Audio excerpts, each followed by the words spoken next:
Corned beef and cabbage wasn't something I really liked, but that was because I was making it wrong. I kept making two big mistakes.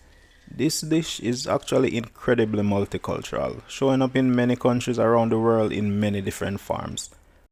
At its core, it's a combination of long-lasting, affordable protein and a hearty, budget-friendly vegetable, cooked with simple techniques that can still deliver big flavor. Today, I'm showing you how I make Jamaican-style corned beef and cabbage and the small changes I use to make sure it comes out delicious every single time. Let's get into it. For this recipe, I'm using the common white or green cabbage. This variety is popular in Jamaica. It has a very dense, tight head and stores well without refrigeration. These are largely grown in the cooler areas of St. Elizabeth and Manchester. The flavor is sweet and mild, and its slightly crunchy texture hold up really well during cooking. I'm using roughly a pound of cabbage. I'm just eyeballing it. Next, I'm chopping this up. I'm accounting for the shrinkage while the cabbage cooks, so I'm not mincing this too much. Cabbage is mostly water, and that brings me to the first issue I've had with corned beef and cabbage. It's usually too wet. I'll show you how I handle this when we get to cooking. Cabbage is extremely popular in Jamaica. It's used widely for salads, and you'll find this at most cook shops in steamed vegetables. One of my favorite cabbage dishes is cabbage and carrots. That always hits, so I'll leave a link below for that. I think I might need a bit more cabbage, so I'm chopping up an additional smaller piece. That looks like a lot now, but it will shrink down a bit when we get to cooking. I also have one carrot that I'm going to slice thin. Whether raw or cooked, cabbage and carrot pair extremely well with each other. For our aromatics, I'm using half an onion. I'm just going to slice it. Aromatics for this dish are also very simple and straightforward. For flavor, color and texture, I'm adding a bit of sweet pepper. The price of this veg was one of the most affected after Hurricane Melissa. Prices are slowly coming down now, so yeah, I can afford sweet peppers again. Next up, I have a stalk of scallion. I'm chopping up both the whites and the greens. I also need 2 cloves of garlic. I'm mincing this up. Garlic adds depth and enhances the savory nature of the dish. Another price that has come down a lot since Melissa is Scotch bonnet pepper. A lot of those farmers that replanted are now coming to market with their produce, so the supply is back up. I was honestly getting tired of using pepper sauce for heat and flavor in my meals. It's alright, but nothing hits like a fresh scotchy. The heat and aromatic flavor is just not something you get from processed products. I'm slicing up a whole scotchy, but I'm avoiding too much of the seeds. That's where the heat is, and these ones specifically are hot. And that's really it for our veggies. Quick, simple and easy. Now, let's talk about the corned beef. For Jamaican corned beef and cabbage, we use canned corned beef. If you're Irish American, for example, you might know this dish as being prepared from cured beef brisket. This uses different cooking techniques and take a lot longer. As far as I know, Jamaican corned beef and cabbage only shares its name with the Irish American version. Tell me about your corned beef and cabbage in the comments. I'm using a 12-ounce can. I love a nice balance of cabbage and beef, and I'm guessing 12 ounce is perfect for the amount of cabbage I have. Great, veggies are ready, corned beef is ready, so let's cook this. On medium heat, I'm starting with a big splash of oil.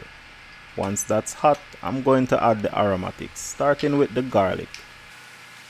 Then onion. Keep it moving so nothing burns. Go in with that scallion. I'm sauteing until these are fragrant. You don't have to go too crazy with browning. I'm just trying to get a good flavor base with the garlic and onions. Once those are fragrant and translucent, we can go in with the other ingredients. Sweet pepper, carrot. The carrots are thin, so we don't have to worry too much about cooking time. We can now go in with the cabbage. Since cabbage is mostly water, we add it a little later after we've developed those base flavors. A big mistake I made, and what I see a lot of people do, is add additional water at this point. A wet corned beef and cabbage is horrible, so let's see how much water the cabbage releases first. Speaking of cabbage, I didn't use all of what I prepped. Turns out my first instinct was right and I didn't need that extra piece. No worries though, I'm going to vacuum seal this and use it for cabbage and carrot.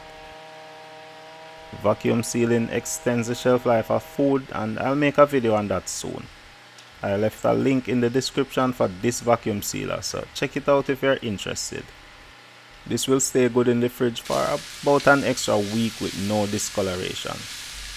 Perfect. Once our cabbage is mostly wilted, I'm going to season lightly with salt and pepper. I'm seasoning light because corned beef is already salty. That little bit of salt is just to bring out the flavor of the cabbage. So far, the cabbage has not released much water, which is great. That's not always the case though. If it did, I would simply pour it off. This is very dry though, so if you need to add water, add it at this point, but only a small amount, like a tablespoon or two. That's going to create some extra steam and help cook the cabbage. So yeah, water management in my opinion is a big part of getting good corned beef and cabbage. I almost forgot my scotchy, but adding it close to the end means the dish will hold on more to those aromatic Scotch bonnet flavors. Give that a quick stir to infuse those flavors. If you like crunchy veggies, you could stop here, but I'm going to cover for a minute or two to get a more tender result. Very nice. That is now ready. That's a great vegan cabbage and carrot dish that's good on its own. Let's give this a quick taste to see where we are. Delicious. Now it's time for the final element of this dish, the corned beef. And that brings me to the second biggest reason I hated corned beef and cabbage.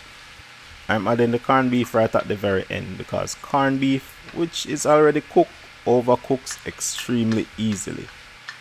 I had a lot of cabbage and corned beef that was simultaneously wet and mushy while also dry, chewy and overcooked.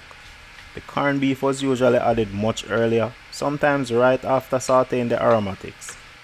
This meant the corned beef had an extended cooking time, which guarantees overcooking.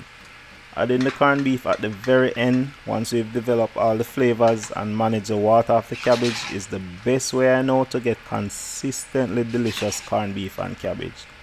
Once the corned beef is mixed in and fully heated, it's ready. Any more than this and we're in overcooked territory. That's a pot of deliciousness, but let's talk about what we eat this with. This is a pot of boiled food. Yam, especially yellow yam, is popular in boiled food. I like to wash my yam after peeling. It's a lot less messy. Leaving it in water helps keep the browning or oxidation down. I also have some leftover green bananas that I had chilling in the fridge. I'm going to cook these in their skin. I made a slit for easy removal later. And finally, I have my oats dumpling dough. No pot of boiled food is complete without boiled dumplings. Making dumplings is extremely simple. I'm starting with about a cup and a half of all-purpose flour, a cup of oats, season with salt, mix, then very gradually add water and mix. I like to keep the hydration low for tighter dumplings, so I'm adding just enough water to form the dough. Once done, rest 10 minutes and then shape. Oats dumplings are great, but if you want to try every Jamaican dumpling, I left a link in the description. To cook our boiled food, simply add to salted boiling water. I like to start with dumplings, then add the other foods with shorter cooking times later. Dumplings, yam and green bananas are the popular trio, but other starchy foods and tubers are popular too. Dasheen, breadfruit, potatoes, pumpkin and even ripe plantain are just a few of the items that end up in boiled food. Once all the food is cooked, usually you can tell by them being fork tender, we are ready. Those are heavy foods, so a lot of non-Jamaicans find it weird that we often have boiled foods for breakfast. A delicious corned beef and cabbage with boiled food like this is right at home on the Jamaican breakfast table. That is it. Perfectly cooked, not mushy, not watery, and the aroma coming off this is amazing. Delicious. Cabbage balances out and complements the richness and the saltiness of the corned beef so well. Nothing is more satisfying than a really good piece of yellow yam. I made a cut on the green banana so I could remove the skin easier, but I think I overcooked it. It's really soft, but that skin held it together.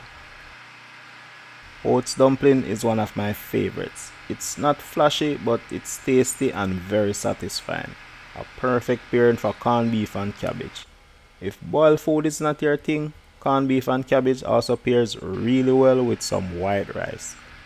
Jasmine rice with some aromatics, make it buttery, and you have a winner.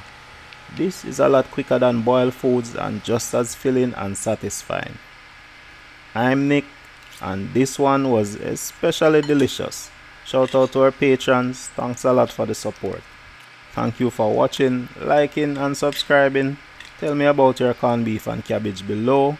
Bless up, and I'll catch you in the next one.